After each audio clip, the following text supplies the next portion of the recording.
Bonjour, je suis le professeur Maurice Tardif. J'enseigne à l'Université de Montréal, à la Faculté des sciences et de l'éducation.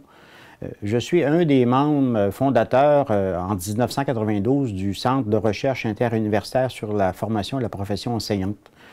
J'ai dirigé ce centre-là qu'on appelle le CRIFPE, en raccourci, en acronyme, là.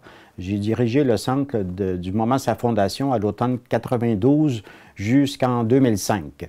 Et depuis 2005, je suis responsable du CRIFPE à l'Université de Montréal et aussi responsable de l'axe profession à l'intérieur du centre. J'aimerais rappeler un peu le contexte dans lequel est né ce centre de recherche-là et retracer de façon très brève son évolution.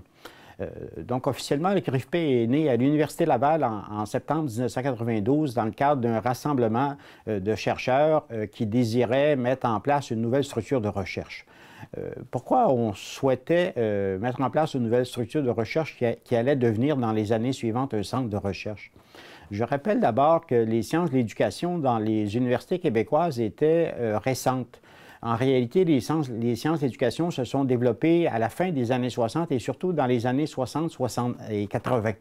Et par conséquent, la recherche en sciences de l'éducation était encore, je dirais, dans les années 80, assez faiblement développée dans la mesure où elle était basée sur des travaux de professeurs individuels ou de très petites équipes, un ou deux professeurs avec quelques assistants étudiants. À la fin des années 80 et au début des années 90, on observait dans la province de Québec, dans différentes disciplines, je pense par exemple en droit, en psychologie, à l'émergence de structures de recherche plus imposantes qui étaient des centres de recherche. Il y avait à l'époque au Québec, à l'Université du Québec à Montréal, un seul centre de recherche en éducation qui était assez ancien, qui s'appelait le CIRAD, qui était un centre de recherche sur l'apprentissage avec une orientation théorique très particulière qu'on appelle le constructivisme ou le socio-constructivisme.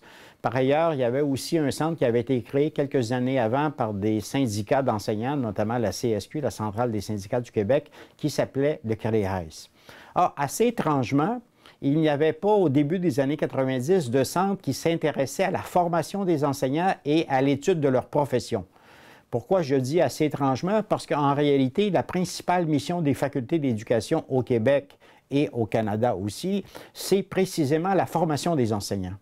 Or, l'équipe de Laval pensait que cette formation-là, étant au cœur de la mission de nos facultés, il devenait pertinent et voire même urgent de créer un collectif de chercheurs pour amorcer un travail collectif autour des thématiques de formation et de profession enseignante. Donc, un groupe de chercheurs de l'Université Laval, dont moi, notamment Clermont-Gauthier, beaucoup de collègues en éducation physique, nous nous sommes réunis pour une première fois en septembre 1992. Et nous avons lancé une invitation à l'ensemble des professeurs et des chercheurs de la Faculté des sciences d'éducation de l'Université Laval. Une cinquantaine de personnes se sont présentées et les autorités de la faculté, quelques mois après, ont décidé de soutenir financièrement le centre. À l'époque, je participais déjà à une équipe interuniversitaire qui s'appelait le GRISE, c'est-à-dire le groupe de recherche sur les savoirs et l'école, le groupe de recherche interuniversitaire sur les savoirs et l'école, qui avait des membres notamment à l'Université de Montréal. J'étais moi-même un ancien de l'Université de Montréal, j'avais fait mon doctorat ici, donc j'étais professeur à Laval à l'époque.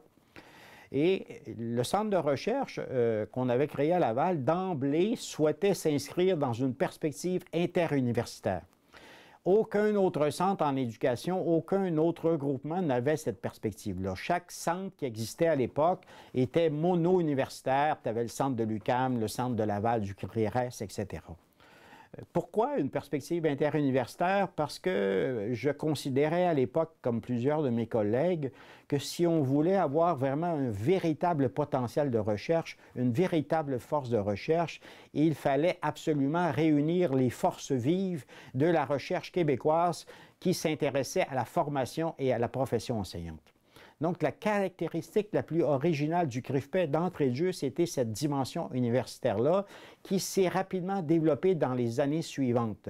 Donc, des chercheurs de Montréal ont développé une structure de recherche à Montréal qui s'appelait à l'époque le LabriProf.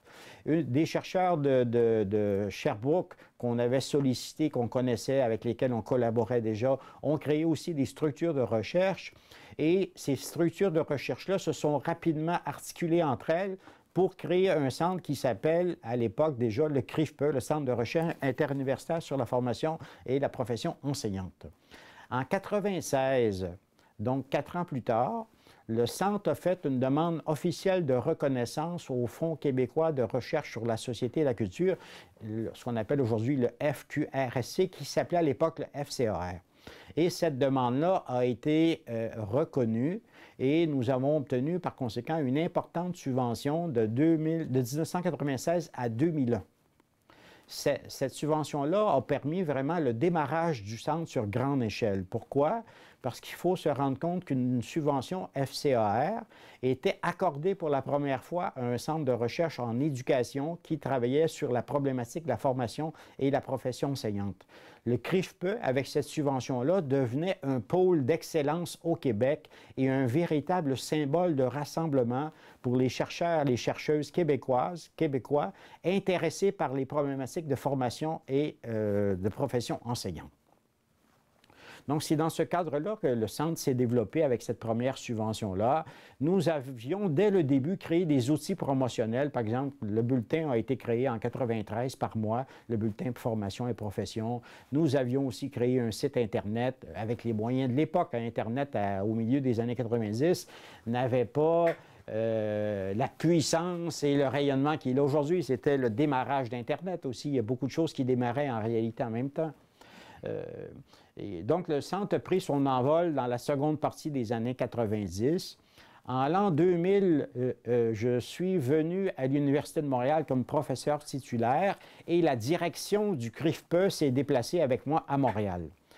Quand je suis arrivé à Montréal, la direction de l'Université de Montréal, la direction de recherche, souhaitait vraiment appuyer le CRIFPE à fond et l'Université de Montréal et la Faculté des sciences de l'éducation ont investi énormément dans le CRIFPE à ce moment-là, ce qui nous a permis d'aller chercher notre seconde subvention FQRSC en 2001. C'était une subvention de durée de 6 ans. Et donc, cette subvention-là nous a permis un second déploiement et ce second déploiement-là s'est fait essentiellement de 2 manières.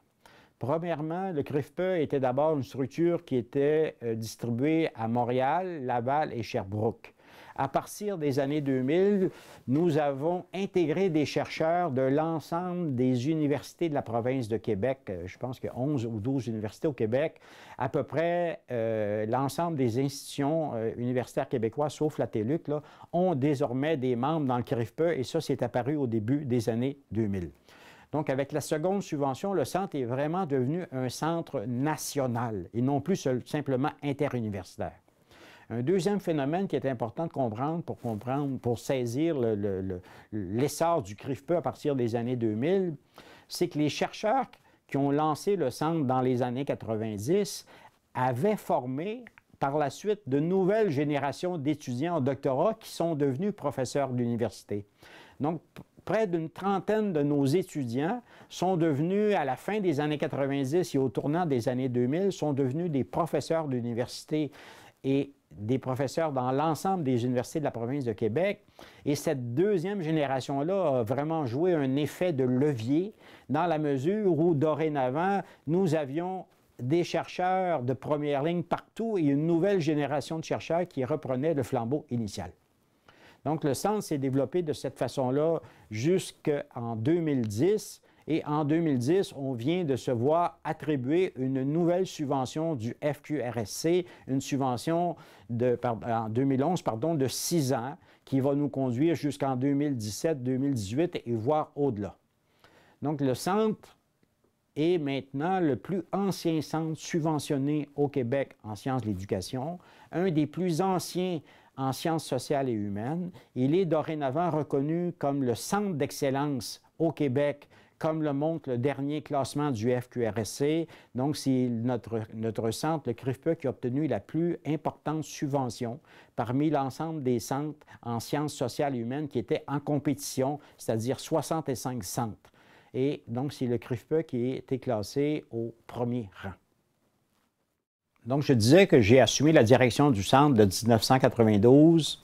Je suis arrivé à Montréal en 2000, la direction m'a suivi et j'ai dirigé le centre jusqu'en 2005.